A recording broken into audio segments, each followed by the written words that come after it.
The European Union's negotiating team under Michel Barnier has officially refused to contemplate a no-deal Brexit, insisting Britain must pay a massive divorce settlement to the EU of around €90 billion. Britain will then essentially be told what it can and cannot do if it wants to continue to trade with EU nations. But the tough talk was exposed as a bluff the day after it emerged. EU department heads are already putting contingency plans in place for the moment Britain walks away without a deal.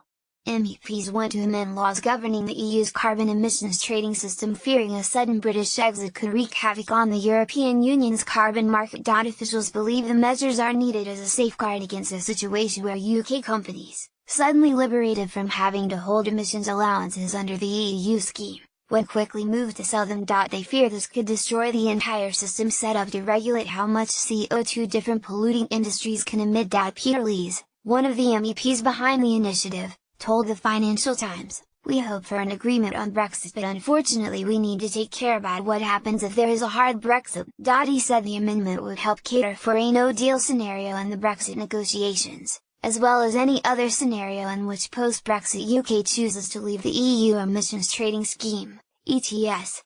The ETS is the world's biggest emissions trading market, accounting for more than 3/4 of international carbon trading. Launched in 2005.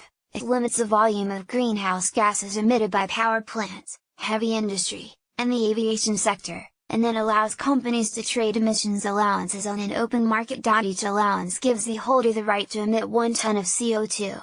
The system also covers nitrous oxide and perfluorocarbons, powerful greenhouse gases emitted during the production of aluminum. The amendment, drafted by MEPs to automatically void emissions allowances issued in a country that is exiting the ETS, will be voted on by the Parliament on Wednesday and would apply to allowances issued from January 2018 onwards. Mr. Lee said, "People still hope that Britain stays in the ETS after Brexit. The UK has very much supported the initiative over the years.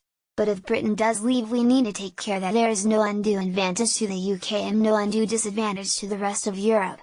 A UK government spokesman said, "While we are currently considering all options around our relationship with the EU ETS, the outcome is subject to negotiations. We recognize that to plan effectively, scheme participants will want an early understanding of the terms of the future UK-EU partnership and how it might affect the EU ETS. This is why we believe it is necessary to agree our future partnership alongside our withdrawal."